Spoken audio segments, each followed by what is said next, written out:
Good morning, welcome to morning analysis. This is Mahalakshmi. Kamareddy నియోజకవర్గంలో CM KCR పై TPCC అధ్యక్షుడు రేవంత్ రెడ్డి పోటీ అధికారికంగా ఖరారైంది.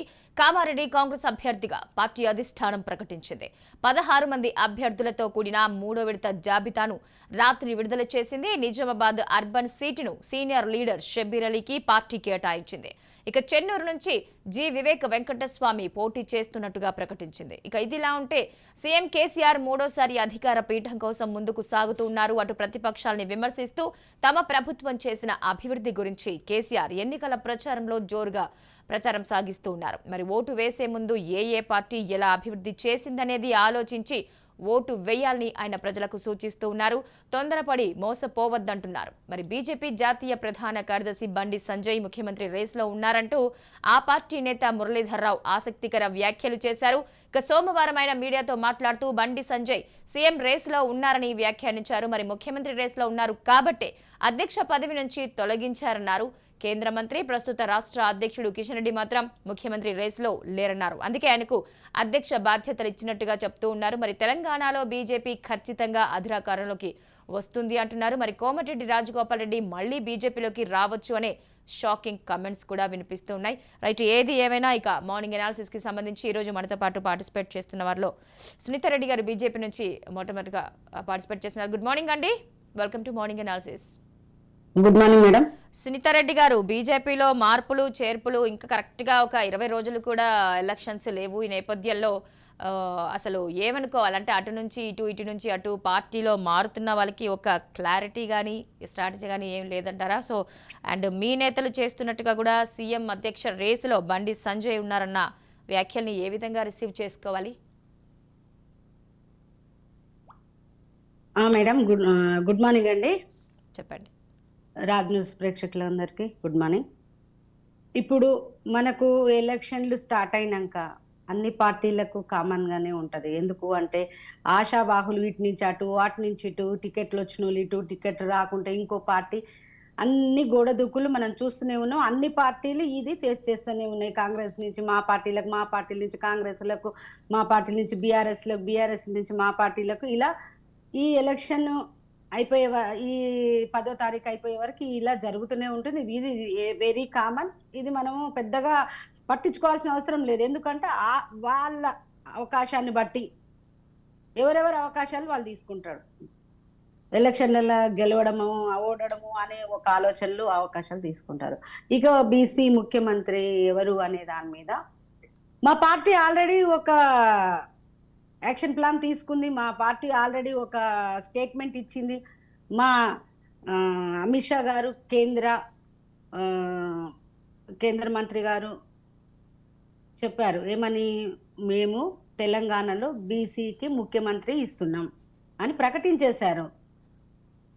దాన్ని బట్టి ఇక మనము బండి సంజయ్ గారా ఎవరా అనేది, ఎవరైనా తను బీసీ వర్గానికి ఉన్నారు కాబట్టి అనుకోవచ్చు. దాంట్లో ఏం తప్పు లేదు. ఎందుకు అంటే తను అధ్యక్షులుగా చేశారు, ఇప్పుడు నేషనల్ జనరల్ సెక్రటరీగా కూడా చేస్తున్నారు. ఎవరి అవకాశాలు వాళ్ళ పార్టీ అధిష్టానం ఏ నిర్ణయం తీసుకుంటే, ఎవరికి ఇస్తే ఆఫ్టర్ ఎలక్షన్ల తర్వాత వాళ్ళకు మనకు ముఖ్యమంత్రి పదవి ఇవ్వడం జరుగుతుంది.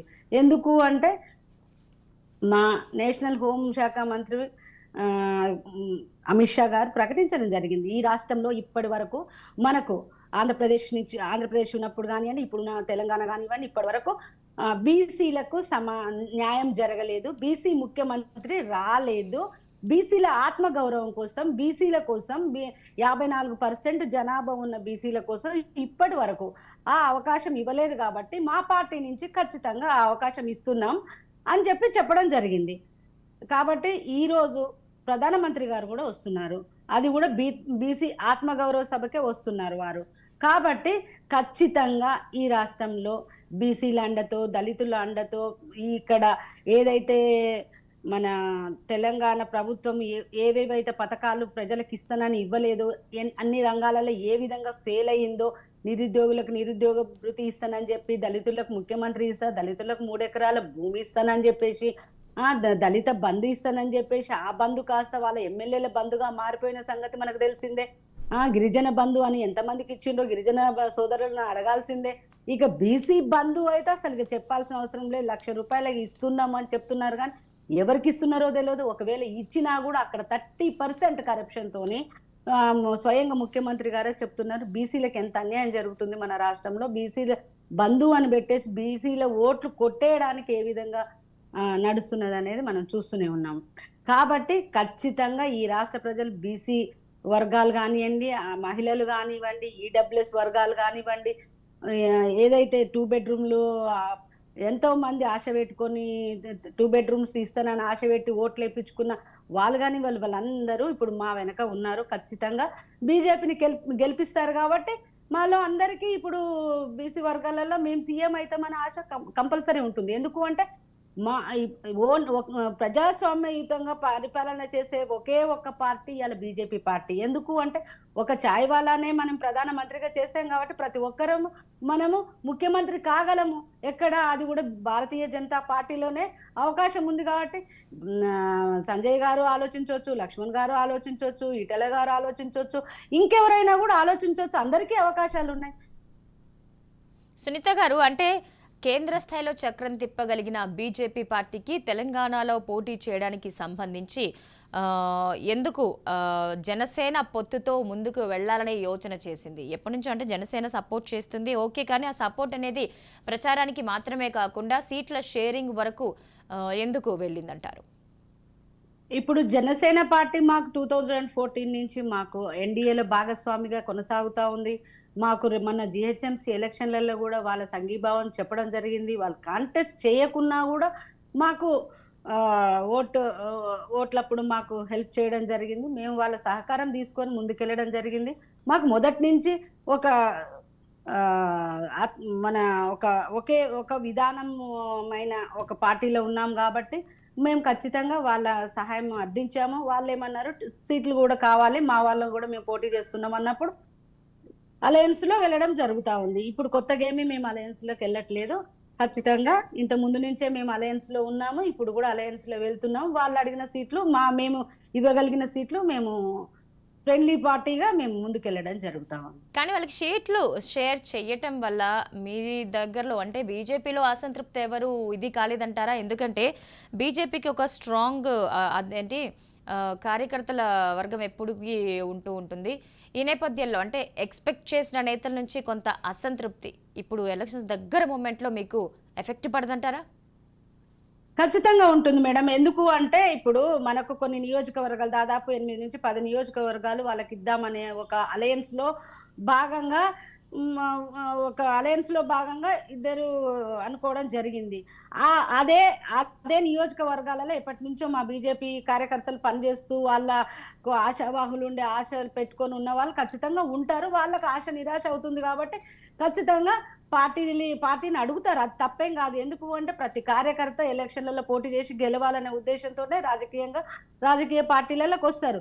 కాకుంటే ఏంటంటే పొత్తులో భాగంగా కొన్ని వాళ్ళకి ఇవ్వాల్సిన ధర్మం ఉంది కాబట్టి కొన్ని ఇవ్వాల్సిన అవసరం వస్తుంది. ఎక్కడో ఒక చోట పార్టీలో కార్యకర్తకి ఇబ్బంది అనేది జరుగుతూ ఉంది.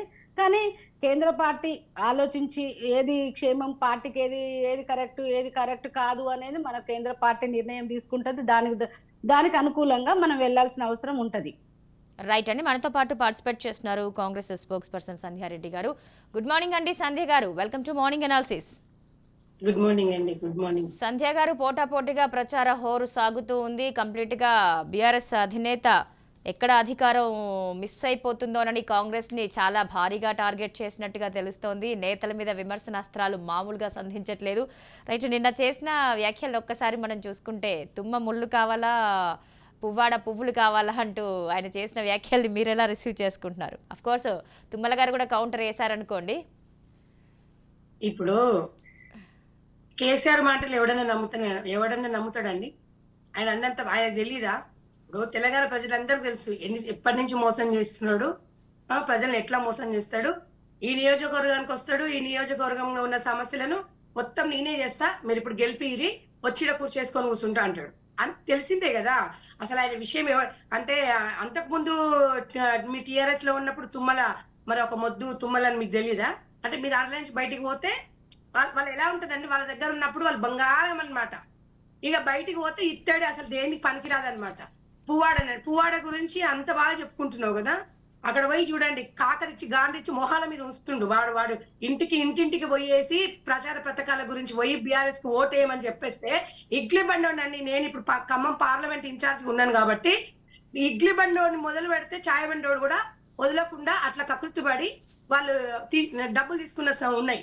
అసలు కనీసం పట్టించుకోకుండా అది పక్కన పెడితే, అవినీతిది పక్కన పెడితే, ఎవరన్నా ప్రశ్నిస్తే ఎక్కువ కేసులు పోలీస్ యంత్రాంగాన్ని మొత్తం తన గ్రిప్ లో పెట్టుకొని ప్రతి ఒక్కరిని లేడీస్ అని చూడకుండా అండి, లేడీస్ అని కూడా చూడు, వాళ్ళు ఇప్పుడు ఎంత హ్యాపీగా ఉన్నారు తెలుసా. గెలవడం పక్కన పెట్టండి, అసలు వీడిని డిపాజిట్ కూడా రాకుండా చేయాలని ఒక మహిళా కార్పొరేటర్ ని కూడా చూడకుండా ఆమె ఎంత ఇబ్బందులు పెట్టేసి మహిళలను చూడకుండా కూడా ఖమ్మంలో ఆమె ఎన్ని ధర్నాలు ఎన్నో చేసింది అమ్మాయి. ఆ అమ్మాయిని ఎంత ఘోరంగా అంటే, ఒక మహిళా కార్పొరేటర్ కి అంటే ప్రతిపక్ష అంటే మీద అధికారంలో లేకుండా ప్రతిపక్షంలో కార్పొరేటర్ ఉంటే ఇంకా మీరు ఇబ్బంది పెట్టేస్తారా? ఇలా ఆ అమ్మాయికి వచ్చిన, తెలంగాణలో వచ్చిన అమ్మాయికి ఒకదాని ప్రతి మహిళకు సంబంధించిన విషయం అనుకోవాలి. ఎక్కడ చూసినా కూడా పువ్వాడ అజయ్ గారు ఎక్కడ కూడా డెవలప్మెంట్ అనేది ఎక్కడ చేయలే.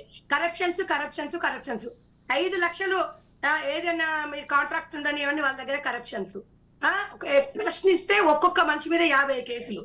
ఎక్కడండి ఒక్కరన్నా మంచి వేసిండు అని నేనైతే అంటే నాకైతే అక్కడ సంబంధం తెలియదు కదా, నేను ప్రచారానికి వెళ్తున్నాను కాబట్టి, అక్కడ ఇన్ఛార్జ్ ఉన్నాను కాబట్టి తెలుస్తుంది. అలాంటి వ్యక్తి ఎవరు ఓట్లు ఇస్తారండి? సరే ఆయన వచ్చేసి చెప్పుండొచ్చు, ఆయన పువ్వాడ చాలా పువ్వు, తంగడి పువ్వు, బంతి పువ్వులు తంగడి పువ్వు అయితే నువ్వు పెట్టుకో, కానీ ప్రజలకు అంటించకు. ఇవాళ తుమ్మల గారి గురించి మాట్లాడు, నిజంగా కూడా ఇలా తుమ్మల నాగేశ్వరరావు గారు మీరు టీడీపీలో ఉన్నప్పుడు నిజంగా నీకు పదవి ఇప్పియలేదని, మరి నేను తుమ్మమొద్దునా లేకపోతే వేరేదా? మరి నువ్వు టీడీపీలో ఉన్నప్పుడు నీ మంత్రి పదవి రావడానికి నేను కారణం కాదన్నప్పుడు మరి దానికి ఆన్సర్ ఎందుకు చెప్పట్లేదు బీఆర్ఎస్ నాయకులు? చెప్పాలి కదండి, అవి నిజాల అబద్ధాలు అనేది. ఇంత చరిత్ర పెట్టుకొని గతమంతా మర్చిపోతావు, ఇప్పుడు వచ్చేస్తావు వర్తమానానికి వచ్చేసి మొత్తం. అసలు తెలంగాణలో తాతకు దగ్గులు మేమే నేర్పించినాము. అంతకు ముందు పాపం తెలంగాణ ముసలోళ్ళకి, తెలంగాణ వాదులకి అసలు దగ్గే రాదండి అనే రీతిగా మాట్లాడుతున్నారంటే ఇంకా నేను A to Z అన్ని అందరూ అర్థం చేసుకోవాలి. ఇలాంటి వ్యక్తులని తెలంగాణలో ఎట్లా ప్రోత్సహిస్తారు? ఇలా నేను చెప్తున్నాను కదండి, ఎక్కడ చూసినా భయం అనేది వాళ్ళలో ఎట్లా మొదలైపోయిందంటే టెన్షన్ అయింది. వాళ్ళు నిజంగానండి, ఇప్పుడు నేను ఒక్కటి మాట్లాడుతున్నా, ప్రజలందరూ రాత్రి కూడా మీరు టీవీలో ఎక్కడ చూసినా యూట్యూబ్ లో మహిళలందరూ పోతే ఓటు ఎందుకు వేయాలి, మేము ఎక్కడ ఒక లాంబర్ తాండా ఉంటుంది అక్కడ రూరల్ లో ఖమ్మంలో, వాళ్ళు అంటున్నారనమాట, మేము వెనుకటి లాగా మళ్ళీ మేము కట్టెలు పెట్టుకొని మేము మళ్ళీ వంట చేసుకుంటున్నాం అంటారు. 1220 రూపాయలు అంట గ్యాస్ బండ. మరి ఇవాళ 400 ఇస్తా అంటున్నాడు కేసీఆర్. మళ్ళీ ఇన్ని రోజులు 10 సంవత్సరాలు 9 సంవత్సరాలు ఆయననే కదా టీఆర్ఎస్ లో ఉన్నాడు, ఎందుకు ఇవ్వలేదు? కాంగ్రెస్ లో 500 పెడితే ఇవాళ 400 పెడతాడు. ఎట్లా నమ్ముతాం ఆయన మాటలు? ఇగో ఇవన్నీ ఇందిరమ్మ ఇండ్లు ఇచ్చింది, అక్కడ డబుల్ బెడ్రూమ్ ఎక్కడుంది, అన్ని మోసం చేస్తాడు, ఇట్లా వాళ్ళ లాంగ్వేజ్ లో మాట్లాడుతుంటే వాస్తవాలు మేడం అవి మనం కూడా గమనించాలి. ఎందుకంటే మీకు అధికారం ఇచ్చిండ్రు ప్రజలు, 10 సంవత్సరాలు ఇచ్చిండ్రు, మీరు అధికారంలోనే ఉన్నారు. ఇప్పుడు చేయని పనులు అప్పుడు ఎందుకు చేస్తారు? అప్పుడు ఎక్కడి నుంచి వస్తాయి వనరులు? మీ దగ్గర డబ్బులు మేము పెడితేనేమో తుక్కు అయితే 6 గ్యారంటీలు చాన్, మరి మేము మా గ్యారంటీలే కదా మీరు కాపీ కొట్టేసి దానికో 1000 రూపాయలు యాడ్ చేసిండ్రు. మళ్ళీ మీకు ఎందుకు అంత అభద్రత భావం ఉంది? మరి ఇప్పుడు 1260 ఉన్నప్పుడు రేపు 400 ఎట్లా ఇస్తాం? ఇప్పుడు ఎందుకు చేయలేదు? ఇలాంటివన్నీ ప్రశ్నిస్తే సమాధానాలు ఉండవు బీఆర్ఎస్ వాళ్ళ దగ్గర, బీఆర్ఎస్ పార్టీ దగ్గర ఉండవు. మాట్లాడితే కాంగ్రెస్ మీద రాళ్ళేయడం. మేము చేద్దాం అనుకున్నాము, కాంగ్రెస్ వాళ్ళకి ఇట్లా అన్నారు. ఇక ఇదొకటి తప్పించుకోవడము. కేసీఆర్ గారికి నిన్న మక్తలు కూడా పోయిందిగా, దేవరకద్ర మక్తలో పోయి అక్కడ కూడా చెప్తున్నాడు, అక్కడ ఉన్న సమస్యలు నేను కుర్చేసి ఎన్ని కుర్చీలు వేసుకుంటావు అదే చెప్పినావు. తెలంగాణ రానప్పుడు సోనియమ్మ దగ్గర వేసి కాళ్ళ మీద పడి ఎట్టనన్నా మా పిల్లలు చచ్చిపోతారు, ఎట్టనన్నా చేయమ్మా, నీకు అండగా ఉంటాం మేము, నా పార్టీని మొత్తం నీ దాంట్లో కలిపేస్తా అని కాళ్ళు మొక్కేసి, చూడమ్మా నేను ఇద్దరమే ఉన్నాం, నేను నా ముసలు ఇద్దరమే ఉన్నాం, నీ కాళ్ళ మీద వాడుతున్నా, నీకు తెలంగాణ కాపల కుక్కలాగా ఉంటా అని చెప్పేసి ఆ రోజు మాట్లాడినది మన దగ్గర రికార్డ్స్ కూడా ఉంది. మరి ఇవాళ తెలంగాణ ప్రభుత్వం ఎవరి చేతిలో ఉంది? ఎవరు సంతోషంగా ఉండరు? 10,000 రూపాయల రెంట్లు ఉన్న 200 కోట్ల ఇళ్లలో ఎదిగిండ్రు. ఇవన్నీ మనం చెప్పుకోవాలి మేడం. మీ రాజ్ న్యూస్ ద్వారా కోట్ల ప్రజలు చూస్తారు, నిజమా కాదా అనేది. లేకపోతే ఇవాళ ఇంకట్లా కాదు, లండన్ లో కొంటారు, డల్లాస్ లో కొంటారు, ఎక్కడెక్కడున్న బిడ్డని తీసుకొచ్చిండు, బిడ్డని తీసుకొచ్చిండు, అల్లుడు ఇక్కడనే ఉండు, ఇంకో అల్లుడినే ఉండు, కొడుకుండు, కోడలుండు, ఇంకేముంది, ఇంకొక 5 సంవత్సరాలు ఆగితే ఇంకో క్రికెట్ టీం అని తయారు చేస్తారు. ఎందుకు ఓటేస్తారమ్మా బీఆర్ఎస్ పార్టీకి? ఎందుకు ఓటేయాలి? నీకు ఇచ్చిన 10 సంవత్సరాలు ఇచ్చిన సరిపోలేదా? నువ్వేం ఎలుగబెట్టినావని 100 హామీలు ఇచ్చినావు, 100లో ఒక 10 కూడా నువ్వు నెరవేర్చలేదు. మళ్ళీ నీకు దేనికోసం నీకు ఓటేయాలి? ఏ మోహన్ చూసి నీకు వేయాలి? ప్రజలకి నువ్వు వెళ్ళు, ఎలాంటి పరిస్థితిలో ఉన్నారో ప్రతి ఒక్క విషయంలో నేను సంపూర్ణంగా చేయగలిగిన మహిళా భద్రత విషయంలో 1,00,000 సార్లు ప్రతి మహిళల నుంచి మేము మాట్లాడినప్పుడు బీఆర్ఎస్ నుంచి ఒక్క మహిళ వచ్చి బయటికి మాట్లాడాలి. ఇంకెందుకమ్మా స్వేచ్ఛ లేనప్పుడు? కానీ సంజయ్ గారు, ఇదే తెలంగాణ ఇచ్చిన సోనియమ్మకి సంబంధించి సిరిసిల్లలో పర్యటన చేస్తున్న కేటీఆర్ గారు చేసిన కొన్ని కీలకమైన వ్యాఖ్యల్ని అవి ఏ విధంగా చూడాలంటారు? అంటే తెలంగాణ ఇచ్చింది సోనియమ్మ అంటే చెప్పు తీసుకొడతానన్న మాటల్ని అసలు ఏ రకంగా చూడాలంటారు? అధికారం బలుపు ఎక్కువైపోయి కొవ్వెక్కి కొట్టుకుంటున్నాడు కాబట్టి మాట్లాడుతున్నాడు. సోనియమ్మ వేయకపోతే అలా ఇచ్చిందా? అలా కొంపలు ఎవడని చచ్చిందా? తెలంగాణ మేము వేయకపోతే ఎవడిచ్చిండు? అది నగ్న సత్యం కాదా? కొవ్వెక్కువైపోయి ఏమైతుందండి? బాత్రూమ్ కడుకునేటోళ్ళు వచ్చి ఇక్కడ మొత్తం మీద బంగారు బాత్రూమ్ లోనే కూర్చునేటోళ్ళకి మళ్ళీ ఎట్లుంటది? ఇలా సోనియా గాంధీ అనే అంత మొగడు అయ్యావా నువ్వు? ఆమె వయసు ఎంత, నువ్వే వయసు ఎంత? మీ బతుకులంతా ఎక్కడుండే? నీ చెల్ల పెళ్లికి రానికి నీ బతుకు ఎట్లుండే? వీసా కూడా లేని రోజులు ఉన్నాయి. అవన్నీ మర్చిపోతామా? గత చరిత్ర మర్చిపోతే వర్తమానం లేదు, వర్తమానం లేకపోతే భవిష్యత్తు లేదు. అవన్నీ వాళ్ళు ప్రజలు చూసుకుంటారు మేడం, మేము చూసుకోవడం కాదు. ఇలా సాక్షాత్తు మీ అయ్యనే చెప్పిండు అసెంబ్లీలో, సోనియా గాంధీ గారు తెలంగాణ ఇచ్చింది అని. అన్ని పార్టీలు మద్దతు ఇచ్చింది, మేము కాదనట్లేదు. కానీ మా మాయంలో మేము ఆలోచించి ఆంధ్రలో మా పార్టీ అధికారంలోకి రాదు, మా పార్టీ అక్కడ భూస్థాపితం అవుతుందని తెలిసి కూడా తెలంగాణ ఇచ్చినాక సిగ్గు లేకుండా మళ్ళీ నువ్వు ఇంకా సోనియా గాంధీ ఇలా చెప్పు తీసుకొని నిన్నే కొడతారు. అది అట్లా అహంకారం మాటలు మాట్లాడద్దు. చరిత్రలో కలిసిపోయారు. నీలాంటి అహంకారం ఉండి నీలాంటి వాళ్ళ కాలగర్భంలో కలిసిపోయారు. నీకు గెలవాలనుకుంటే చెప్పండి సునీత గారు. సిద్దిపేట నువ్వు డెవలప్ చేసినట్టు ఏ నియోజకవర్గం డెవలప్మెంట్ ఉంది పోయి చూడు. మారుమూల గ్రామాలలో వెళ్ళి చూడు. మిగతా వాళ్ళందరూ ఎమ్మెల్యే దత్తాలు ఎమ్మెల్యేలు. వాళ్ళకి చేతగాక నిధులు తెచ్చుకోలే. 1000 కోట్లు మీరు 100 కోట్లు తెచ్చుకొని మీరు స్పెషల్ ఫండ్ తెచ్చుకొని డెవలప్ చేసుకోరు. మా తెలంగాణలో అంతర్భాగం కాదా ఇలా నియోజకవర్గాలు? ఏ నియోజకవర్గం తెల్లగుంది చూడొచ్చి. మంచినీళ్ళు తెచ్చిరట్ట ఇల్లు. అంతకుముందు మంచినీళ్ళు ఎవరు తాగలే తెలంగాణలో. మొత్తం మీరే చేసిరు. మేము మొత్తం ఇప్పుడు భూమి మొత్తం మేమే పుట్టించినాము. భూమి మీద మనుషులు కూడా మానించే వచ్చిందని చెప్తారు. కొన్ని రోజులు పోతే ఏదైనా చెప్పగలుగుతారు. రైట్ సంధ్య గారు, ఒకసారి సునీత గారితో మాట్లాడదామండి. రైట్ సునీత గారు చెప్పండి. మేడం, ఇప్పుడు కాంగ్రెస్ వాళ్ళు బీఆర్ఎస్ వాళ్ళు ఎంత చెప్పినా, ఒకరి మీద ఒకరు ఎంత ఆరోపణలు చేసుకున్నా ప్రజలు వాళ్ళు ఇద్దరు ఒకటే అనే దానికి కన్ఫర్మ్ అయిపోయారు. ఎందుకు అంటే చిన్న ఎగ్జాంపుల్ మేడం, ఇక్కడ గెలిచినా అక్కడ పోతారు, అక్కడ గెలిచినా ఇక్కడ పోతారు, అది తెలిసిందే. ఇప్పుడు కాంగ్రెస్ వాళ్ళు గెలిస్తే ఏం జరుగుతుందో మనం చూస్తూనే ఉన్నాము. కర్ణాటకలో ఎన్ని ఆశలు పెట్టి 5 పథకాలని 6 పథకాలని పెట్టి అక్కడ ఏం చేస్తుండ్రో అక్కడ ప్రజల్ని అడిగితే మనకు తెలుస్తుంది. ఎందుకు అంటే అక్కడ ఫ్రీ కరెంట్ ఇస్తున్నామన్నారు. కరెంటు బిల్లులు కట్టలేక రేట్లు పెంచితే ఆడవాళ్ళు, నేను నిన్న టీవీ ఛానల్లో చూశాను, గగ్గోలు పెట్టిన పరిస్థితి మనం చూస్తున్నాము.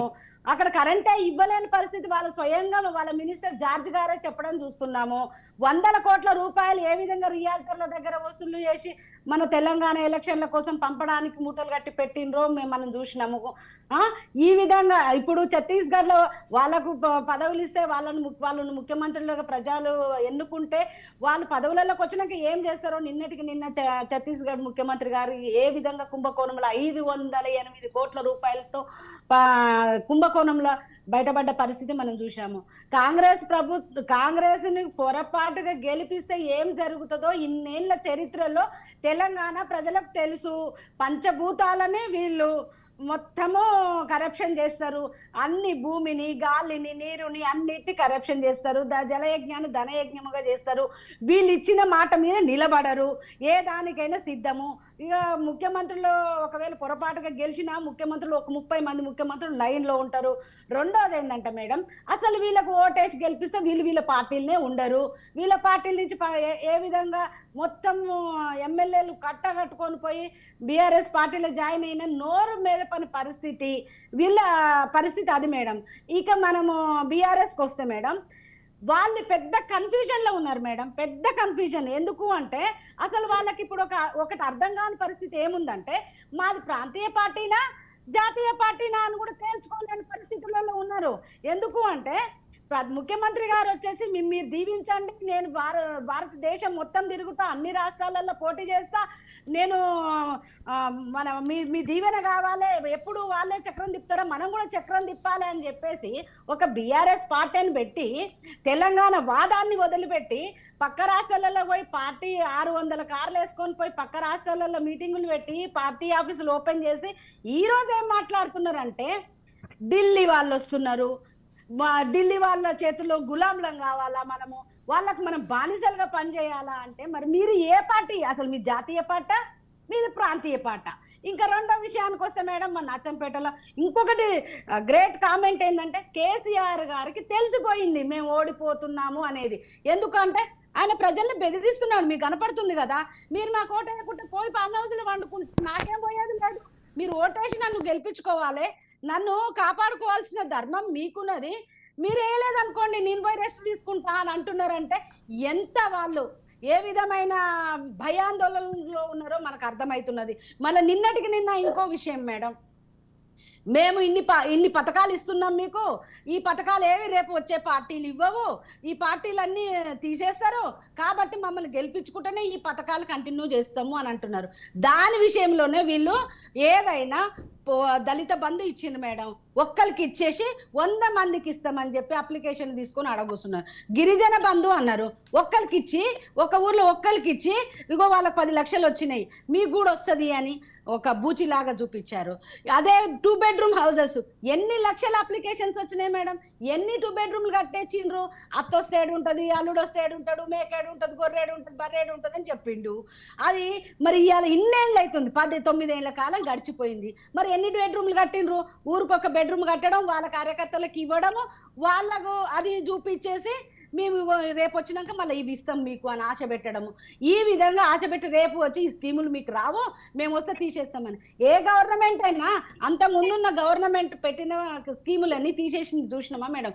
గతంలో 2014 కంటే ముందు కాంగ్రెస్ కూడా కొన్ని పథకాలు పెట్టింది, ఇప్పుడు వచ్చినాక వీళ్ళు కొనసాగిస్తున్నారా లేదా? ఫీజు రియంబర్స్మెంట్ కానీ ఇవన్నీ కానీ ఎవరైనా గవర్నమెంట్ తీసుకున్న స్కీమ్స్ కంటిన్యూ చేస్తారు. ప్రజల్ని బ్లాక్ మెయిల్ చేస్తుండ్రు, మేము ఇది చేసినాం మీకు ఇది ఉపయోగపడ్డది అని చెప్పుకునే పరిస్థితులలో లేకపోవడానికి ప్రజల్ని భయపెట్టి భయభ్రాంతులను చేస్తున్నారు. మరి నేను ఒకటి అడుగుతున్నా, మరి అదే ముఖ్యమంత్రి 2 టర్ములు మీరు ముఖ్యమంత్రిగా చేసిరుగా, మరి ఈసారైనా ఒక దళిత ముఖ్యమంత్రిని ఇస్తానన్నాం, మరి బుద్ధి తక్కువైంది, ఇన్ని రోజులు మేము ఇవ్వలేకపోతే ఇప్పుడు ఇస్తాం. దళితులు మీ వెనక నడుస్తారు, బీసీల కోసం ఇవ్వండి. ఇప్పటి వరకు తెలంగాణ నుంచి ఇంతవరకు ఒక ప్రాతినిధ్యమే లేదు, ఒక ముఖ్యమంత్రి కూడా రాలేదు, ఆంధ్రప్రదేశ్ ఏర్పడ్డ కాంచి కూడా రాలేదు. మేము ఇవాళ బీసీలకు ముఖ్యమంత్రిని చేస్తామని చెప్పండి, అది చెప్పే ధైర్యం లేదు. నిరుద్యోగులందరికీ మేము నిరుద్యోగ భృతి ఇస్తామని చెప్పేసి మభ్యపెట్టి నిరుద్యోగ పొట్టగొట్టడం జరిగింది. వాళ్ళు ఎంతమంది ఆత్మహత్యలు చేసుకున్నారు. ఉద్యోగస్తులందరికీ ఇంటింటికో ఉద్యోగం ఇస్తానన్నాడు, అసలు ఇంతవరకు ఒక్క ఉద్యోగం పెట్టడానికి అసలు యూపీపీఎస్సీ టీపీపీఎస్సీ ఏమైందో చూసినాం మేడం. అన్ని స్కామ్లమై 14 పేపర్లు లీక్లు అయినాయి, 10th క్లాస్ ఎగ్జామ్ పెట్టలేని పరిస్థితి, ఎంసెట్ ఎగ్జామ్ పెట్టలేని పరిస్థితి, టీచర్స్ ఉద్యోగాలు సునీత గారు దేంట్ల నుంచి మనము చెప్పినాం మేడం. సునీత గారు రైట్ అండి, మనతో పాటు మార్నింగ్ అనాలిసిస్ లో పార్టిసిపేట్ చేస్తున్నారండి. కర్ణే అరవింద్ గారు కూడా జాయిన్ అయ్యారు. చెప్పుకోవడానికి ఏమీ లేక మా ప్రజల్ని మభ్య పెట్టడము, సెంటిమెంట్ తీసుకురావడము, నన్ను గెలిపించుకోవాల్సిన బాధ్యత మీది లేక పథకాలు పోతామని స్వయంగా ముఖ్యమంత్రి గారు చెప్తున్నాడంటే ఆ పార్టీ పరిస్థితి ఏంది? ప్రజలలో వాళ్ళు ఏ విధంగా ఉన్నారు, ఎమ్మెల్యేలను ఏ విధంగా ఊర్లకు వస్తే తరిమి కొడుతున్నారు, ఊర్లకే రాని అని పరిస్థితి ఇలా కనపడుతున్నది మేడం మీకు. రైట్ సునీత గారు, ఓకే అండి, మనతో పాటు పార్టిసిపేట్ చేస్తున్నారు కర్ణే అరవింద్ గారు కూడా జాయిన్ అయ్యారు బీఆర్ఎస్ నుంచి. గుడ్ మార్నింగ్ అండి, welcome to morning analysis. Aravind గారు చెప్పండి, బ్లాక్మెయిల్ రాజకీయాలకి పాల్పడుతున్నారా? And at the same time ప్రచారం అనేది మనం ఏం చేశామో అభివృద్ధి పనులని మనం చెప్పుకోకర్లేదు, ప్రజలు చూస్తే వాళ్లే ఓటేస్తారు అనే ధీమా ఏ పార్టీకి ఉన్నా కూడా విమర్శనాస్త్రాలు అనేవి కొంతవరకు కామన్గానే ఉంటాయి. కానీ అది వ్యక్తిగత విమర్శల వరకు వెళ్ళటాన్ని ఏ విధంగా చూడాలి? ఎందుకంటే మీ దగ్గర నుంచి ఒక కమెంట్ వచ్చినప్పుడు దానికి కౌంటర్గా వాళ్ళు కూడా అలాంటి కమెంట్సే వేస్తూ ఉన్నారు. సో ఇది ఏ రకమైన ఇది అనుకోవాలి? అంటే రాజకీయాల్లో ఇప్పుడు ఎలాగో అసలు సభల్లోనే పోయింది అనుకోండి, అన్పార్లమెంటరీ లాంగ్వేజ్ కొన్ని పదాలు వాడటం అనేది. సో మీ అధినేత వాడుతున్న భాష కానీ లేకపోతే ఇది కానీ నేతలు కానీ కంప్లీట్గా ఏ రకంగా చూడాలంటారు? మీరే ఒక రకంగా వాళ్ళకి మీ జుట్టు వాళ్ళ చేతిలో పెట్టినట్టుగా అవ్వట్లేదా? మేడం, ముందుగా మీకు ప్యానెల్లో ఉన్నటువంటి పెద్దలిద్దరికి కూడా నమస్కారాలు madam. Good morning. Good morning అండి. తెలంగాణ రాష్ట్రంలో జరుగుతున్నటువంటి పరిణామాలన్నీ కూడా క్షుణ్ణంగా తెలంగాణ ప్రజలందరూ కూడా గమనిస్తా ఉన్నారు మేడం. ఇవాళ బీజేపీ పార్టీకి సంబంధించి ఇవాళ దేశ ప్రధాని గారు ఇవాళ మన రాష్ట్రానికి వస్తున్నటువంటి నేపథ్యంలో తెలంగాణ రాష్ట్రానికి ఇచ్చినటువంటి నిధులన్నీ, తెలంగాణ రాష్ట్రానికి తీసుకొచ్చినటువంటి హామీలన్నీ, విభజన చట్టంలో పొందుపరిచినటువంటి హామీలని ఏ హామీలని నెరవేర్చినము, తద్వారా తెలంగాణ ప్రజలకు ఈ ఓటు వేయమని వాళ్ళు అడుగుతారు అనేటువంటి విషయాన్ని సాక్షాత్తు ఇవాళ జనాలే అడుగుతున్నటువంటి నేపథ్యం ఉంది. ఎందుకు అని అంటే పార్టీ ప్రతినిధిగా ఇవాళ సంధ్యక్క కాంగ్రెస్ పార్టీ నుంచి మాట్లాడితే తను కాంగ్రెస్ పార్టీ అంటారు, నేను బీఆర్ఎస్ పార్టీ నుంచి మాట్లాడితే బీఆర్ఎస్ అంటారు. కానీ అది కాకుండా సాక్షాత్తు సామాన్య జనాలే అడుగుతున్నటువంటి నేపథ్యం ఉంది. సామాన్య వాళ్ళే ప్రశ్నిస్తున్నటువంటి తీరు ఉన్నది. మాది ఇబ్రహీంపట్నం మేడం. ఇబ్రహీంపట్నం నియోజకవర్గంలో మా దగ్గర ఒక ఆయనకు దయానంద్ గౌడ్ అనేటువంటి వ్యక్తికి టికెట్ ఇచ్చిండ్రు. ఆయనకు కనీస అవగాహన లేదు. అంటే ఆయన అడుగుతున్నటువంటి నిలదీసినటువంటి పరిస్థితి ఉంది. వాళ్ళ ఎందుకు నిలదీసిండ్రు, ఏమని మాట్లాడిండ్రు అని అంటే, అసలు మీరు ఓట్లు అడగడానికి కనీసం మీ దగ్గర ఉన్నటువంటి అదేంది, మీరు ఈ రాష్ట్రానికి ఏం చేసిండ్రు అనేటువంటి విషయాన్ని వాళ్ళు అడిగారు. సరే, ఇవాళ తినబోయే ముందు మనకు నిజంగా కూడా అదెందుకు, సాయంత్రం ఎట్లాగో నరేంద్ర మోడీ గారు ఏం చెప్తారు, ఇవాళ గతంలో ఆయన చెప్పినట్లు హర్ ఘర్ కు ఏమంటారు, భాయియో బహనో సబ్ జనే ధన్ ధన్ ఖోలో, జన్ధన్ ఖాతా ఖోలో, మై ధన్ ధన్ 15 लाख రూపాయలు దాలుంగా అని చెప్పి మాట్లాడిండ్రు. మరి ఆ 15 మేడం. సరే, ఇట్లా అది అబద్ధమే అయ్యి ఉంటే అనేక అంశాల పైన కూడా ఏం మాట్లాడినరు. ఈ 9.5 సంవత్సరాల నుంచి నరేంద్ర మోడీ గారు ఈ దేశాన్ని సర్వనాశనం చేసినటువంటి తీరుని ఇవాళ అక్క కూడా అది కాదా, ఇవాళ అక్క సాక్ష్యం కాదా, ఇవాళ పెంచినటువంటి తను ప్రతిపక్షంలో ఉన్నప్పుడు ఆయన మాట్లాడినటువంటి మాటలేంది, ఆయన అధికారంలోకి వస్తే గ్యాస్ సిలిండర్ ధరని ఎంత తీసుకొస్తా అన్నాడు, ఇవాళ ఎంత చేసిండు అనేటువంటి విషయాన్ని అందరూ కూడా గమనిస్తా ఉన్నారు, అందరూ కూడా చూస్తా ఉన్నారు. అయితే ఇవాళ బీజేపీ పార్టీ కేంద్రంలో అధికారంలో ఉంది. వాళ్ళ పాలిత రాష్ట్రాలు కూడా ఏ పద్ధతిలో ఉన్నాయి. తెలంగాణ రాష్ట్రంలో అంటే తెలంగాణ ఇవాళ దేశానికి మోడల్ గా ఉన్నటువంటి నేపథ్యం ఉన్నది. తెలంగాణ మోడల్ మాకు కావాలి అనేటువంటి విషయాన్ని ఈ దేశంలో ఉన్నటువంటి బుద్ధిజీవులు, మేధావులు కోరుకుంటున్నారు. ఎందుకు కోరుకుంటున్నారు అంటే, ఈ దేశంలో అనేక వనరులు, అనేక స్కోప్ ఉన్నప్పుడు, అనేక నీళ్లు ఉన్నప్పుడు దాన్ని వినియోగించుకొని ఉత్పత్తి చేసుకునేటువంటి ఆస్కారం ఉన్నా కూడా వీళ్ళు ఎందుకు పాలకులు చేయట్లేదు అనేటువంటి విషయాన్ని క్షుణ్ణంగా ముఖ్యమంత్రి కేసీఆర్ గారు గతంలో అనేక సందర్భాల లోపల కూడా వివరించిండ్రు. అయితే ఇక్కడ తెలంగాణ రాష్ట్రంలో పరిస్థితి ఇటు కాంగ్రెస్ కానీ అటు బీఆర్ఎస్ కానీ ఎటువంటి అది లేరు. మీరు ఇందాక ముఖ్యమంత్రి అభ్యర్థి అనేటువంటి విషయం మాట్లాడారు. అంటే నేను వేరే రకంగా మాట్లాడతలేను, అహంకారంగా మాట్లాడతలేను. కానీ క్షేత్రస్థాయిలో వాస్తవాలు అవాస్తవాలన్నీ కూడా చూసి వాళ్ళు మాట్లాడుతున్నటువంటి మాటలన్నీ వేరేది వేసుకొని ఆ మాటలు మాట్లాడేటువంటి ప్రయత్నం చేస్తా ఉన్నాను, కానీ వేరొకటి కాదు. తప్పకుండా ఆశీర్వదిస్తాము. ఈ 9.5 సంవత్సరాల నుంచి దశాబ్దంలోనే శతాబ్దం అభివృద్ధి చేసినటువంటి గౌరవ ముఖ్యమంత్రి కేసీఆర్ గారు అయితేనే ఈ రాష్ట్రానికి శ్రీరామ రక్ష అనేటువంటి పద్ధతిలో వాళ్ళందరూ కూడా మాట్లాడుతూ ఉన్నారు. గతంలో ఇచ్చినటువంటి హామీలన్నీ కూడా నెరవేర్చినటువంటి ముఖ్యమంత్రి కేసీఆర్ గారు. రేపు మాకు కూడా నమ్మకం పూర్తి స్థాయిలో ఉంది, రేపు మాకు కూడా విశ్వాసం పూర్తి స్థాయిలో ఉంది. ఇవాళ ముఖ్యమంత్రి కేసీఆర్ గారు అయితేనే ఈ పథకాలన్నీ తీసుకురాగలుగుతారు. ఈయనకు వాక్శుద్ధి, కార్యశుద్ధి ఉన్నటువంటి నేత అనేటువంటి విషయాన్ని ఇవాళ చెప్తున్నటువంటి నేపథ్యం ఉంది. సరే, రేపు 30 తారీఖు నాడు ఎన్నికలు జరుగుతాయి. ఆ తర్వాత 3 తారీఖు నాడు ఫలితాలు వచ్చిన తర్వాత చూస్తాం కదా మేడం. కాబట్టి రేపు ఫలితాలు వచ్చేటువంటి క్రమంలో కానీ మూడో అరవింద్ గారు సంక్షేమ పథకాల అమలుకి సంబంధించి కంప్లీట్ గా అభివృద్ధి చేశాం అని చెప్తున్నారు. ఎట్ ద సేమ్ టైం అంటే ఎక్కడైతే లోపాలు ఉన్నాయో అందులో కొంతమంది తమ గళం వినిపిస్తూనే ఉన్నారు. కొన్ని ప్రజాశీర్వాద సభల్లో కూడా మహిళలు మాట్లాడుతున్న విజువల్స్ ని కూడా మనం చూస్తూ ఉన్నాము. మా వరకు ఇంకా రాలేదు అని కొన్ని చిన్న చిన్న అసంతృప్తులు కనిపిస్తూనే ఉన్నాయి. కానీ స్వయంగా నిన్న సిరిసిల్ల సభలకు సంబంధించి కేటీఆర్ఏ ఒప్పుకున్నారు. మా దగ్గర నుంచి అంటే జాబ్కి సంబంధించి ఆలస్యం అవుతున్న మాట వాస్తవమే. కానీ మేము అధికారంలోకి వస్తే ఈసారి ప్రతి ఒక్కరిని అసలు దుబాయ్ వెళ్ళనివ్వకుండా యువత అందరికీ కూడా ఇక్కడే జాబులు ఇచ్చేస్తామన్నారు. చదువుకున్న వాడే పట్టా పుచ్చుకొని ఇక్కడ రోడ్డు మీద తిరుగుతూ ఉన్నారు. ఇప్పటి వరకు జాబులు లేక ఆత్మహత్యలు చేసుకుంటున్నారు. ఇంకా చదువులు లేకుండా దుబాయ్ వెళ్ళి చేసుకునే వాళ్ళందరికీ కూడా ఇక్కడ జాబులు ఇచ్చేస్తామంటే అసలు అది ఎంతవరకు నమ్మశక్యం అంటారు అరవింద్ గారు? మీరే మీ డొమైన్ లోనే ఉంది మేడం, పబ్లిక్ డొమైన్ లో కూడా ఉన్నది. అంటే పాలమూరు ఉదాహరణకు పాలమూరునే చూసుకోండి. గతంలో 2014 కంటే ముందు పాలమూరులో పాటలు పాడుకున్నారు మేడం. పల్లె పల్లెనా పల్లేరును మొలిసే పాలమూరులోనా మన పంట సేనలోనా అనేటువంటి పాటలు పాడుతున్నారు. ఇవాళ పాలమూరు పచ్చపడ్డటువంటి తీరు కనిపిస్తా ఉన్నది. పాలమూరులో వలసలు ఆగిపోయినటువంటి తీరు కనిపిస్తా ఉన్నది. బొంబాయి బస్సులు ఆగిపోయినటువంటి నేపథ్యం కనిపిస్తా ఉన్నది. కాబట్టి ఇట్లా అంటే మేము ఇవి జనాల ముందరనే ఉన్నాయి కదా. తప్ప నిజాలు ఒప్పుకోవా? నిజాలు పాలమూరులో ఉద్యోగస్తులు నువ్వు పాలమూరులో ఉద్యోగాలు పుష్కలంగా ఇచ్చినాడు ఈ కేసీఆర్.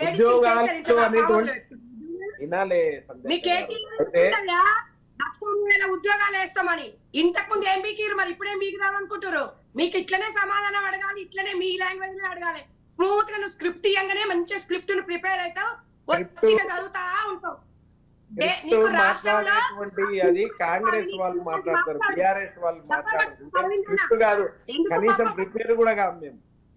మేము ఇవాళ జరుగుతున్నటువంటి దాన్ని చర్చలో మీరు స్క్రిప్ట్ చదువుతారు, మీరు ప్రిపేర్ అవుతారు, కనీసం ప్రిపేర్ కూడా కాదు. మేము ఏం మాట్లాడాలో మాకు అవగాహన ఉన్నది. మేము రాత్రి గదే మాట్లాడుతుంది, ఇప్పుడు ఇదే మాట్లాడుతుంది. కొత్తగా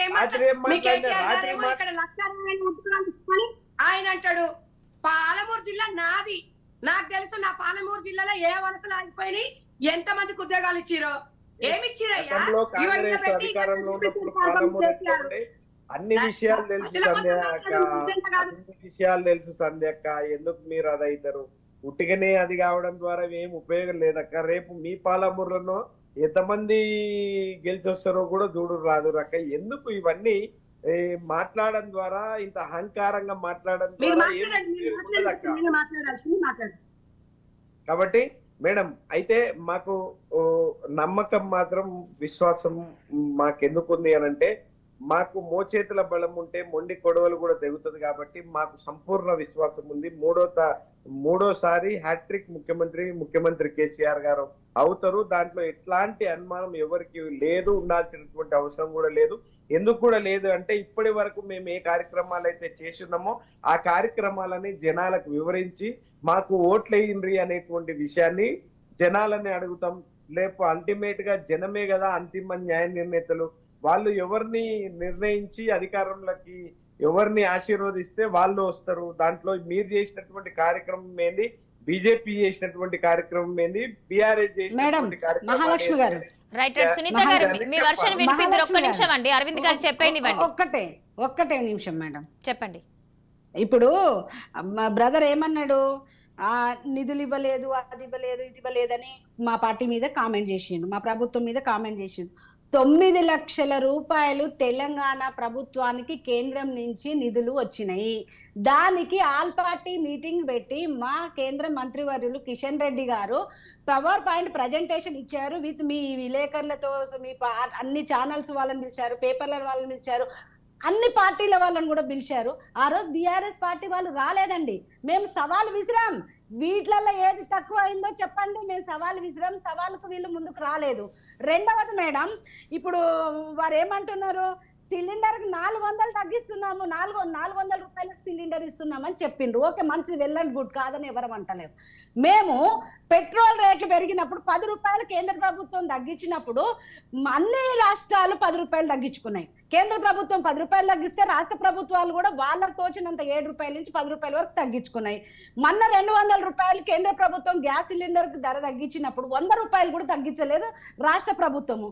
మరి ఈ రోజు సడన్ గా ఓట్ల కోసము, ప్రజల్ని మభ్యపెట్టడం కోసము మరి మీరు ఎందుకు ప్రకటించినట్టు? మీ చేతిలో ఉంది కదా, ఆల్రెడీ ఇవ్వచ్చు కదా. ఇప్పుడు మీరు రాయాలి, మీరు కేంద్ర ప్రభుత్వం ఇయ్యంగానే కూడా మేము కూడా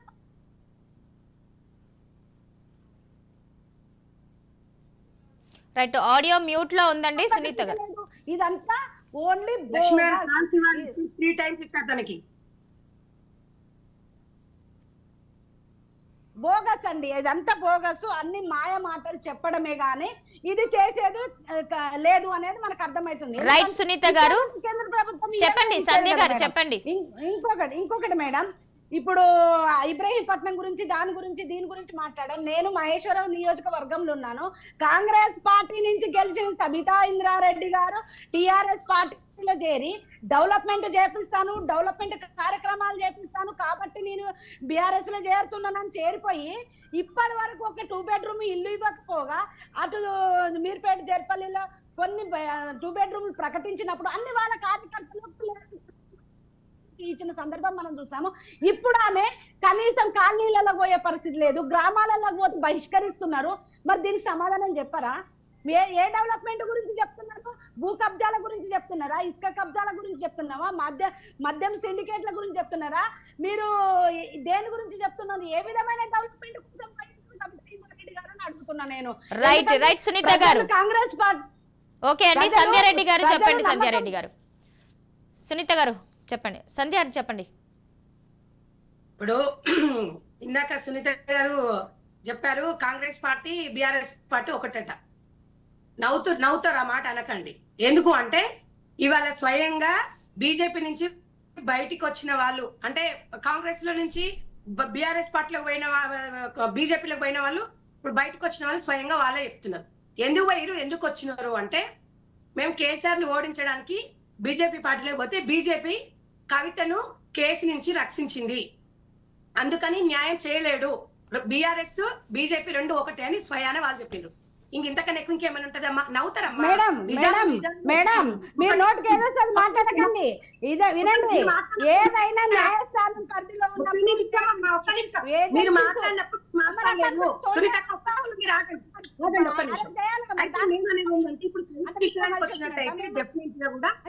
ఎక్కడ అరెస్ట్ కావాల్సిన ఆమె, ఎందుకంటే ఇప్పుడు సిసోడియాను మరి డిప్యూటీ సీఎం ఢిల్లీ నుంచి మరి వాళ్ళను అరెస్ట్ చేసినప్పుడు ఏమైనా అరెస్ట్ కూడా పోలేదు. ఏ రకంగా అయింది అనేది ఈ కేసు అనేది. బీజేపీ ఒకేసారి గ్రాఫ్ ఎందుకు పడిపోయిందని తెలంగాణ ప్రజలకు తెలుసు. ఇలా పాపం బండి సంజయ్ ఉన్నప్పుడు కాస్తో కుస్తో కనీసం 10-15 సీట్లని వచ్చేవి. ఇవాళ కనీసం 1-2 సీట్లు వచ్చే పరిస్థితులు కూడా తెలంగాణ లేదు. నిజంగా ఆయన సరే ఏ పార్టీ అయినా సరే కానీ నిజాయితీగా నిక్కస్గా ఇవాళ బీజేపీ పార్టీని ప్రజలకు తీసుకుపోయాడు. ఈ రోజు ఏ రకంగా గ్రాఫ్ పడిపోయింది అనేది ప్రజలందరికీ తెలుసు. ఇలా బీజేపీ వాపం చూసి బల్పు మేమే చేస్తాం. నిజంగా కూడా ఇలా బీజేపీ పార్టీ వాళ్ళకి చిత్తశుద్ధి లేకుండా 5 కిలోల బియ్యం కేంద్రం ఇస్తుంది. బీఆర్ఎస్ పేట మొదలరాష్ట్రం పార్టీ ఇప్పటి వరకు సంవత్సరం అవుతుంది, రేషన్ కార్డులు లేవు, రేషన్ బియ్యం లేదు. ఇవి ఇచ్చుకుందని చెప్పుకోవడానికి కూడా వీళ్ళ కంట్రిబ్యూషన్ ఇంత ఇస్తున్నాం మేము తెలంగాణగా చెప్పుకునే దౌర్భాగ్య స్థితిలో కూడా వాళ్ళు లేదు. ఇలా బీఆర్ఎస్ పార్టీ వచ్చేసి ఇలా బీజేపీ వచ్చేసి మా గురించి మీరు మాట్లాడంగా మీ కంట్రిబ్యూషన్ ఏముంది, మీరు ఏం చేస్తారు తెలంగాణలో అనేది ప్రజలకు 10 సార్లు ఇదే వేదిక నుంచి మేము చెప్పినాము. ఇంకా మాట్లాడితే కర్ణాటకలో ఇలా బీజేపీ పార్టీ ఎందుకు ఓడిపోయిందమ్మా? 40 నుంచి 40% కమిషన్లు కకృతి పడ్డందుకు ప్రతి ఒక్క జట్కా బండి అడిగితే కూడా చెప్పిండు. అంత అవినీతిమయంలో ఉండి క్లీన్ చిప్ చేసింది కాంగ్రెస్ పార్టీ.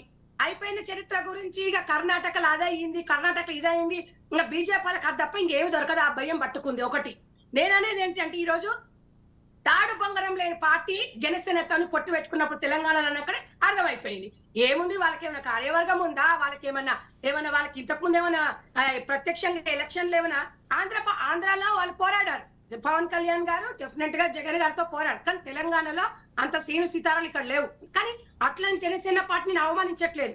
ఏ పార్టీ జనసేన కాదు ఏ పార్టీ అయినా కూడా మొన్నటి వరకు షర్మిలమ్మ కూడా 2 సంవత్సరాలు వచ్చి తెలంగాణలో తిరిగింది. కనీసం ఆ కార్యవర్గం ఉంది, కనీసం నియోజకవర్గాలలో కొంచెం పసనన్న ఉంది. ఇలాంటి పార్టీతో పత్తి పెట్టుకున్నప్పుడు అక్కడ అర్థమైపోయింది ఎవరిని సేవ్ చేయగలుగుతున్నారు, ఓట్లు ఎవరిని చీల్చాలనుకున్నారు తెలంగాణ ప్రజలమైంది. ఇలా తెలంగాణ పార్టీ బీఆర్ఎస్ పార్టీగా గాయన్న వస్తాడు, అరవింద్ వస్తాడు, ఇక వచ్చి పాపం మంచిగా నిమ్మలంగా కూర్చొని పొందు వాటిగా ఒక్కడు కూడా పొల్లు పోకుండా చదువుతాడు. అన్న నేను ఒకటి అడుగుతున్నానే అన్న, రేషన్ కార్డులు ఇక ఎన్ని రోజులైంది అన్న, మళ్ళీ ఇలా రేషన్ కార్డులు ఇవ్వలేదు, నీకు నువ్వు రేషన్ ఇస్తాను చెప్తావన్నా. కాంగ్రెస్ పార్టీలో 9 రేషన్ కార్డులు ఉన్నప్పుడు 9 రకాల ఐటమ్స్ వచ్చినాయి. ఇవాళ ఇచ్చినారా అన్న మీరు ఎట్లా చెప్తారు అన్న అంటే కేసీఆర్ ఎట్లా చెప్తాడు అంటే అమ్మకు అన్నం పెట్టాడు కానీ పిన్నమ్మకు బంగారు గాలు చెప్పి సాని తెలంగాణ ప్రజలు ఇట్లా ఇక అద్భుత దీపం అల్లావుద్ద అద్భుత దీపం లాగా చేస్తాడు. ఎందుకు చెప్పుకుంటారే మీరు ఎట్లా? మీరు 2000 పెన్షన్ ఎప్పుడు మీ తెలంగాణ వచ్చినప్పుడు ఇచ్చిరు, ఇప్పటి వరకు కొత్త పెన్షన్ తీయలే. ఈ 3 అనేది దళిత బంధువు అనేది ఎరువులట, ఎరువుల రేట్లు పెంచినోడట, ఇప్పుడు ఎరువులు ఫ్రీ ఇస్తాడట. ఇవన్నీ బోకస్ మాటలు, బేకార్ మాటలు. ఎవ్వరు తెలంగాణలో ఎవ్వరు నమ్మడు. ఇలా మేము తెల్లగా చేసిన తెలంగాణ ఏం తెల్లగా చేయలే, మీ కుటుంబం నింపుకుంది తప్ప ఇక్కడ చేసింది ఎవ్వరికి ఏం లేదు. ఇవాళ స్వయాన కేటీఆర్ గారు నిన్న సాయంత్రమే సభలో మాట్లాడిండు. డెఫినెట్ గా మేము అధికారంలోకి వస్తే 1,67,000 ఉద్యోగాలు ఖాళీగానే మేము వేస్తాను. నిన్నమన్న గాడిదలు కాసిరా? మిమ్మల్ని ఎవడు అడ్డుకున్నాడు? నిరుద్యోగస్తు పిల్లలకు ఎవడు అడ్డుకున్నాడు మిమ్మల్ని? నిన్నమన్న ఎందుకు వెళ్ళే 10 ఏళ్ళు అంటే ఈ 10 రోజులలో నోటిఫికేషన్ రాగానే ఉద్యోగాలు ఖాళీ అయినాయా? ఇవన్నీ అడగరా ప్రజలు? ఇప్పుడు ఇన్ని రోజుల గాడిద పనులు మీరంటే ఇప్పుడు అంటే వచ్చి మేము ఉద్యోగాలు ఇస్తామని బాజాతిగా తెలంగాణ బిడ్డగా అడుగుతున్నా నేను. 100% పిల్లలకు ఉద్యోగాలు అని. ఆ పిల్లల పెళ్లి కాక మా తమ్ముళ్ళకి పెళ్లిలు కాక 30 సంవత్సరాలు ఉద్యోగాలు లేకపోతే పొరలు ఎట్లా పెళ్లి చేసుకుంటారు? ఎట్లా పిల్లలని చేస్తారు? ఇవన్నీ నగ్న సత్యాలు మాట్లాడుకోవాలి. వెనకటి జోడు చెప్పి ఎక్కేది మీ మొఖాలకు తెలంగాణలో ఒక్క కట్టక ఒక కాళేశ్వరం కట్టి అవినీతి చేసి 1,00,000 కోట్ల అవినీతి చేసి మీ బొంద మీద కొట్టుకోరు, కాంట్రాక్టర్ల బొంద మీద కొట్టిరు. ఇలా ఎవడబ్బ సొమ్మది? తెలంగాణ కాళేశ్వరం ప్రాజెక్ట్ ఎవరిది సొమ్ము? తెలంగాణ ప్రజలది. పొరల నోర్లు కొట్టి తెలంగాణ ప్రజల నోరు కొట్టి కట్టి మేము మా అమాయంలో 100 ప్రాజెక్టులు కట్టినాం. 100 సంవత్సరాలు ఉంది, ఎక్కడ గండిపడలేదు. నాగార్జున సాగర్ కానీ ఎత్తిపోయిన కోయిల్ సాగర్ కానీ ఎన్ని కట్టలే మేము నెట్టంప ఇన్ని ఇది కట్టినాం. కాళేశ్వరం ప్రాజెక్టు గురించి మాట్లాడవయ్యా? అదే అబద్ధాల కేంద్రమే కదా నివేదిక ఇచ్చింది ఇలా జరిగిందని. అది కూడా కాంగ్రెస్ వాళ్ళు బొక్కబొడిచిరా? సిగ్గుండాలే మాట్లాడడానికి. ఒక్క పని చక్కగా చేయపోతుంది. ఇలా ఆంధ్ర వాళ్ళని తిరుగుతావు. కాంట్రాక్టర్లు కావాలన్నప్పుడు ఆంధ్ర వాళ్ళ, నీ ఇంట్లో ఫామ్ హౌస్ లో పని చేయడానికి ఆంధ్రాలు కావాలి. ఆంధ్రాలను తిడతా ఉంటావు. తెలంగాణ వచ్చినాక ఇంకా నీకేం రోగం ఆంధ్రాల గురించి తిట్టడానికి? సెటిలర్స్ వాళ్ళు హైదరాబాద్ లో ఎవరు? మన వాళ్ళు వెళ్ళి అమెరికాలు ఉంటలేరు? అమెరికాలు అట్టే తిడుతురా? పబ్బం పడుకోనికి మీకు ఇంకేం దిక్కు దివానా లేకుండా ఏం చేయాలో అర్థమవుతుంది. 20-30 సీట్లు కూడా పరిస్థితుల్లో లేదు తెలంగాణ. అందుకే అడ్డమైన పార్టీలను అంతా కలిపేసుకొని ఏం పనికిరాని పార్టీలు మొత్తం అని కలిపేసుకొని నేను జై తెలంగాణ అని చెప్తాను. జై తెలంగాణ నువ్వు ఒక్కడివే అంటావా? నువ్వు ఒక్కడి వల్లనే వచ్చిందా జై తెలంగాణ? ఈ పార్టీలు కలిసి తెలంగాణ వచ్చింది. 100% సోనియా గాంధీ గారు ఇచ్చిరు. ఏదో చేసి నేను ఏదో చేస్తా అని చెప్తావు. ఒక్కరికి కూడా ఏం చేయదు. ఇలా ఎరువులు ఇయ్యనోడివి, ఇలా రైతు బంధువు 12 సార్లు ఇయ్యనోడివి, 12 సార్లు ఎలక్షన్ నోటిఫికేషన్ వస్తుంది తెలియదా నీకు? నేను ఎవడు ఆపిడు? మేము ఆపినాము. కాంగ్రెస్ పార్టీలు ఆపిరండు. 11 సార్లు ఆపినాడు, 12 సార్లు మేము ఆపినాము. మేము చెప్పినాం మీరు ఆపింది, మేము అధికారంలోకి వస్తాము, మేము ఇస్తాం అని చెప్పి మేము ఇచ్చినాం. 2 ఒకేసారి ఇస్తామని చెప్పినాం. అన్ని అబద్ధాలు 1,00,000 కోట్ల అప్పులు చేసి తెలంగాణ ప్రజల మీద అది చేసిండు. రైట్ సంధ్య గారు, అరవింద్ గారు ఇంతకు ముందు సునీత గారు అడిగినట్టుగా, అంటే సునీత గారు అడిగారని కాదు, కేసీఆర్ గారు కూడా నిన్న వ్యాఖ్యానిస్తూ ప్రచారంలో ప్రాంతీయ పార్టీలే మనకి ఇక్కడ పట్టుగొమ్మలు అన్నట్టుగా చెప్తూ ఉన్నారు. కానీ బీఆర్ఎస్ అనేది జాతీయ పార్టీగా అవతరించి కూడా దాదాపుగా నెలల టైం అయిపోతుంది. ఇప్పుడు మీది ప్రాంతీయ పార్టీ అనుకోవాలా, జాతీయ పార్టీ అనుకోవాలా? ఎందుకు జాతీయ పార్టీని నమ్మకూడదు అంటే, మీరు కూడా రేపొద్దున ఇప్పుడు 3వ అధికారంలోకి వస్తే తర్వాత దేశవ్యాప్తంగా రాజకీయాలకి సంబంధించి అన్ని రాష్ట్రాల ముఖ్యమంత్రులతో సంబంధించి లేదా ముఖ్యమైన నేతలతో సంబంధించి మంతనాలు చేస్తూ ఉన్నారు. సో ఏ రకంగా దీన్ని చూడాలంటారు? ఇప్పటికీ ఇంకా తెలంగాణ సెంటిమెంట్ మీదనే ఎందుకు రాజకీయాలు నడుస్తున్నాయి? మేడం, తప్పకుండా తెలంగాణ రాష్ట్రాన్ని తీసుకొచ్చినటువంటి వ్యక్తిగా ఇందాక అక్క పాపం ఆవేదనతో సంధ్య మాట్లాడుతూ రకరకాలుగా అంటే అక్క దయచేసి మీరు మాట్లాడే ప్రతి మాట ఇవాళ జనాలందరూ కూడా వింటారు. ఇవాళ ఇంకో అక్క ఎట్లా మాట్లాడుతుంది, మీరు ఎట్లా మాట్లాడుతా ఉన్నారు అంటే ఓపికతోని, అంటే మీరు మాట్లాడే ప్రతి మాట కూడా అంటే బొందలను పార్లమెంటరీ పద్ధతులు ఇవాళ ఈ లఘు చర్చలు సంధ్యక్క మీరు మాట్లాడినటువంటి మాటలు అంటే సరే మీ ఇష్టం అక్క, మీరు ఎట్లనైనా మాట్లాడుకోనివ్వండి, కానీ ఒక తమ్మునిగా నాకు ఉన్నటువంటి సూచన ఏంటి అని అంటే ఇట్లాంటి మాటలు కాదక్క, నిజంగా చేసినటువంటి కార్యక్రమాల్ని చేసింది చెప్పక్క. కానీ మీరు మాట్లాడుతున్నామో మంచి భాష, నేను ఎప్పుడన్నా మాట్లాడినా చెప్పుతో కొడుతుంటే బాగుంటుందా? అదే చెప్పు అది సంధ్యక్క గారు సరే మీ ఇష్టం అక్క, అది మీరు ఎట్లనన్నా మాట్లాడుకొని మీ ఇష్టం సంధ్యక్క. అయితే సరే తప్పకుండా తెలంగాణ రాష్ట్రాన్ని 2001 నాడు ఓ నీతిగల్ల తెలంగాణ ప్రజలారా, నీతిగా నిజాయితీగా నేను తెలంగాణ రాష్ట్రాన్ని తీసుకురాకపోతా అంటే నన్ను రాళ్లతో కొట్టి చంపండి అని చెప్పి మరణ వాంగ్మూలాలను తీసుకొని తెలంగాణ రాష్ట్రాన్ని తీసుకొచ్చినటువంటి మహానేత, నేటి ముఖ్యమంత్రి, నాటి ఉద్యమకారుడు మేము. అయితే ఉద్యమము అనేటువంటి కోణం వేరు, ఇప్పుడున్నటువంటి కోణం వేరు. సరే అందరికీ తెలుసు, ఇవాళ కాంగ్రెస్ పార్టీ తెలంగాణ రాష్ట్రాన్ని ఇచ్చింది అని మీరు అంటున్నారు, కానీ తెలంగాణ రాష్ట్రం కోసం ఎవరికయ్యా జాతి పిత? ఎవరు? ఎవరికి జాతి పిత? తెలంగాణ ప్రజలకు జాతి తెలంగాణ అరే కోణంలో మీరు మాట్లాడొచ్చు కాక నన్ను మాట్లాడినిస్తారా? మీరేం మాట్లాడతారా? తెలంగాణకి ఏం పనిచేసిండు, కేసీఆర్ ఏం చేసిండు, తెలంగాణ వచ్చినాక అది మాట్లాడు. కవితమ్మ డైమండ్ రింగ్ల గురించి చెప్పు, కవితమ్మ 200 ఎకరాల గురించి చెప్పు, ఫామ్ హౌస్ 2000 ఎకరాల గురించి చెప్పు, హరీష్ రావు ఆస్తుల గురించి చెప్పు, సంతోష ఆస్తుల గురించి చెప్పు, కేటీఆర్ ఆస్తుల గురించి చెప్పు. తెలంగాణలో శంకరమ్మ గురించి మాట్లాడు, నువ్వు శంకరమ్మ గురించి మాట్లాడు. ఇలా తమ్ముడు శంకర, ఇలా కొడుకు చచ్చిపోతే ఆమె ఎంత ఆవేదన ఉంది, ఎందుకు కేసీఆర్ పక్కన కూర్చోబెట్టుకోలేదు, దాని గురించి నువ్వు సమాధానం చెప్పు. నువ్వు వెనకటి జోలు చెప్పి ఎక్కేడు. నువ్వు ఇప్పుడు శంకరమ్మ గురించి చెప్పు, ఎంతమంది రైతులు చచ్చిపోయారు, వాళ్ళకి ఎందుకు ఇవ్వలే అది చెప్పు నువ్వు. కానీ రైట్ సంధ్య గారు, అరవింద్ గారు చెప్పండి. మంచి పేరు ఎవరికి లేదు, ఇలా కేసీఆర్ కుటుంబం. తెలంగాణ విద్యార్థులు చచ్చిపోయారు, వాళ్ళ మీద శవాలు ఏర్కొంది, శవాల మీద పేలాలు ఏర్కొని తింటుంది బీఆర్ఎస్ పార్టీ.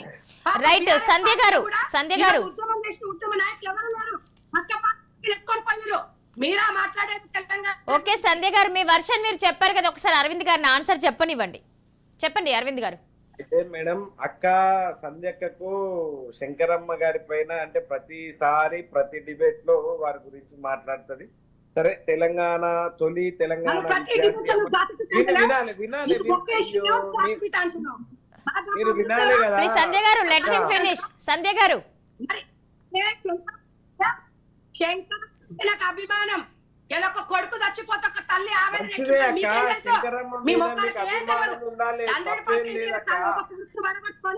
తెలంగాణ కోసం బలిదానం చేసిండు, గొప్పగా చెప్పాలి. ఇవాళ శంకరమ్మని కూడా నువ్వు అవమానించినావు. డెఫినెట్ గా ప్రతిసారి స్మరించుకుంటాం. నువ్వు వచ్చినాక శంకరమ్మకి 100% మేము న్యాయం చేస్తాం. ఖబర్దార్ రాసుకో, ఇదే రాజు వేదికగా. అయితే మేడం, ప్రపంచ చరిత్రలో పరిశోధించిన గాని మీలాంటి త్యాగము ఏడ కానరాదు, దాంట్లో ఎటువంటి అనుమానం లేదు మేడం. అయితే మేము శంకరమ్మ గారికి టికెట్ ఇచ్చినాం, ఆ తర్వాత అన్ని స్థానాల లోపల రేపు మీరు చూడుండ్రి మేడం, రేపు మీరు చూడుండ్రి, శంకరమ్మ గారు ఒక గౌరవప్రదమైనటువంటి స్థానంలో కూర్చుంటారు. ఇవాళ వాళ్ళందరూ కూడా మన కుటుంబ సభ్యులే, వాళ్ళ గురించి వేరొకరు చెప్పాల్సినటువంటి అవసరం లేదు. ఒకటి. రెండు, ఇవాళ తెలంగాణ రాష్ట్రం అంటే మేడం సరే అక్క మాట్లాడితే ఇంకా గంట సేపు కూడా మాట్లాడుతుంది, మమ్మల్ని విమర్శిస్తుంది, దాంట్లో ఏం ఇబ్బంది లేదు, తన విఘ్నత అది. కానీ తెలంగాణ రాష్ట్రంలో ఉన్నటువంటి నేపథ్యం, ఈ 9.5 సంవత్సరాల నుంచి జరిగినటువంటి ప్రగతి ప్రస్థానం, తర్వాత సంక్షేమ అభివృద్ధి కార్యక్రమాలు, ఇవే మా ముందున్నటువంటి ఒక పెద్ద ఎజెండా మేడం. ఈ ఎజెండాతో మేము ముందుకు పోతా ఉన్నాం. ఈ దశాబ్దంలోనే ఈ ఎంత గొప్పగా అభివృద్ధి చేసినటువంటి పద్ధతి మేము వివరించినాం. అయితే అందరికి అందరూ ఒక వర్గము రెండు వర్గాలు అనేటువంటి భేదం లేకుండా ఈ తెలంగాణ రాష్ట్రంలో ఉన్నటువంటి సకల జనుల సబ్బండ వర్గాలని ఇవాళ ముఖ్యమంత్రి కేసీఆర్ గారు ఏ కోణంలో చూసిండ్రు, అందరికి సమన్యాయంతో ఏ పద్ధతిలో చేసిండ్రు అనేటువంటి విషయాన్ని ప్రతి ఒక్క తెలంగాణ బిడ్డను అడిగితే తెలుస్తుంది. రెండవది, ఇవాళ ఇంకా పెద్ద దూరం కూడా లేదు, మీరు చేసినటువంటి కార్యక్రమాలని మీరు చెప్పండి. ఇది ప్రజాస్వామిక దేశం. ఈ ప్రజాస్వామిక దేశంలో వాక్ స్వేచ్ఛ ఉన్నటువంటి నేపథ్యం ఉంది. మీరు చేసినటువంటి కార్యక్రమాలని జనాలకు వివరించండి, మేము చేసినటువంటి కార్యక్రమాలని జనాలకు వివరిస్తాం. తప్పకుండా ఎవరు వాళ్ళు ఓట్ల కూలేసి ఆశీర్వదిస్తే వాళ్ళే అధికారంలోకి వస్తారు. రైట్ అరవింద్ గారు, పెద్దగా అది ఉంటే మేడం టైం అయిపోవచ్చింది, మాకు సమయం ఇవ్వండి. రైట్ సునీత గారు, మీరు చాలా విషయాలు చెప్పారు స్టార్టింగ్ నుంచి కూడా. మేడం మేడం ఇప్పుడు సంధ్య గారు చాలా మాట్లాడిండ్రు, కవితను అరెస్ట్ చేయలేదు కాబట్టి మేము బీఆర్ఎస్ తో అలా వంట కాగుతున్నామని మాట్లాడింది. నేను ఒకటి అడుగుతున్నాను, మరి నేషనల్ హెరాల్డ్ కేసులో కానివ్వండి, ఇంకో కేసులో కానివ్వండి, మరి సోనియా గాంధీ రాహుల్ గాంధీ గారు కూడా కోర్టు అడిగినప్పుడల్లా వచ్చిపోతున్నారు, మరి వాళ్ళని కూడా అరెస్ట్ చేస్తలేరు అంటే మేము మీ పార్టీతో అంటగాగుతున్నామా? మరి దానికి సమాధానం చెప్పాలి.